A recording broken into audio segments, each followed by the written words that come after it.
I want to show you how to do a swatch chart for your very own. This is using some of my colors that I've been using for a long time. A lot of them are a product called Mamari. They're not as easily available to get anymore, so I've been switching them a lot over to Holbein's and Daniel Smith's, with a couple of other brands involved in there. But regardless, you want to have a chart that talks about what your colors are and the manufacturer. Let me slip this out of here. So that's just to protect it. So I'm going to show you how to do a swatch sheet. This here is going to be a free download on my website, fearlesswatercolors.com. What it gives you is a template. You do not want to paint on a cheap piece of paper. You want to do this on your good watercolor Arches paper, or whatever it is you're using. Hopefully it's Arches. That's the best one to use, in my opinion. And so what I'm going to show you now is how to go ahead and do these swatches. And we will be getting into some of the watercolor brush strokes.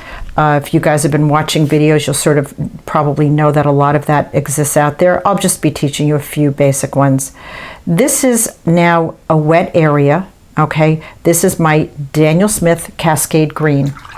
I'm now taking the water off of my brush, and I'm using my drying mat just to take the extra water off so it's not so wet.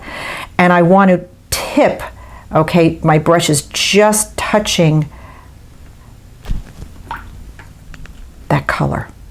Notice I'm just coming up to it and it's following the water. Here's what I'm not doing, guys. I'm not putting it here and going like this, okay? There's a big difference between these two things. One, I'm doing a whole lot of work here, and I'll never get this beautiful, incredible turquoise that Cascade Green is giving me. Why? Because I let it move itself from the area of color into the wet area, and it's breaking into turquoise. What I did here was I just went back in and got a little bit more of my color on my brush, and I charged it up, and you could see my table is tilted down a little bit, so you do kind of see the color seeping down a little bit. I'm going to move my palette over here so you could sort of see how I'm doing this. And it's seeping down. If I don't want it to go to the edge, because my idea, my perfect swatch here is when it goes from 100% color into basically water, your paper. And I can push this back. You could see it's pushing. It wants to come into that wet area, and I could push it back, and I'm just drying my brush on my dish mat a little bit. That really is a perfect swatch. And what I would do then is I would then label it Daniel Smith Cascade Green, so you know exactly what the color can do for you. Now let's talk about another green. Let's talk about Undersea. And this is really one of the just biggest cruxes of what I do when I'm painting. That's my Undersea. That's a pretty good, deep, rich, solid, deep value color of it. I'm taking my brush, you could hear me swishing the water around. I take the color off and I just roll it on my drying mat, just so it's a little damp. I'm touching it with the tip, and I'm giving it water to move into. And now it's finding its own path and moving into the water. Again, what I'm not doing is I'm not moving it with my brush. I'm letting water and gravity do the work for me. Guess what? Both green, one breaks into yellow, one breaks into turquoise. Free download. If this is what your palette looks like, because it's what my palette looks like with the Magello 33, you're going to get 33 wells and 33 little spots to add your product name and color.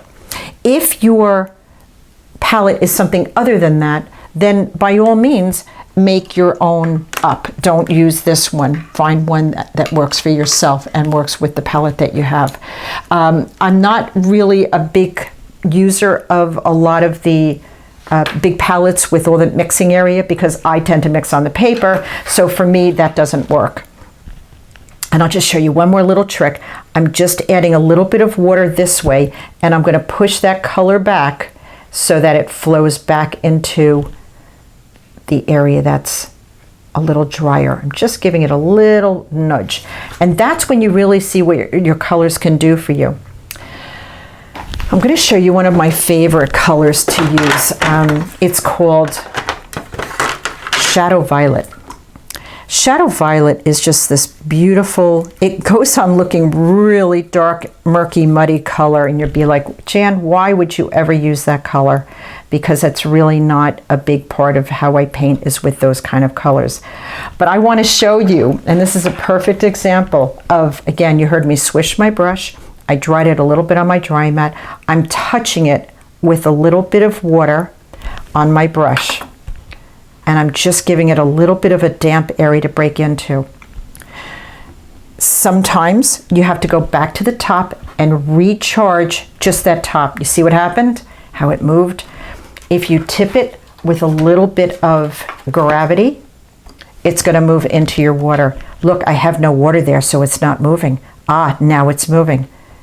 That's how you know how much water to how much paint, is if it's moving or not. I'm pushing it back. This is Daniel Smith Shadow Violet, and you could see, when you do it yourself, you'll see it too.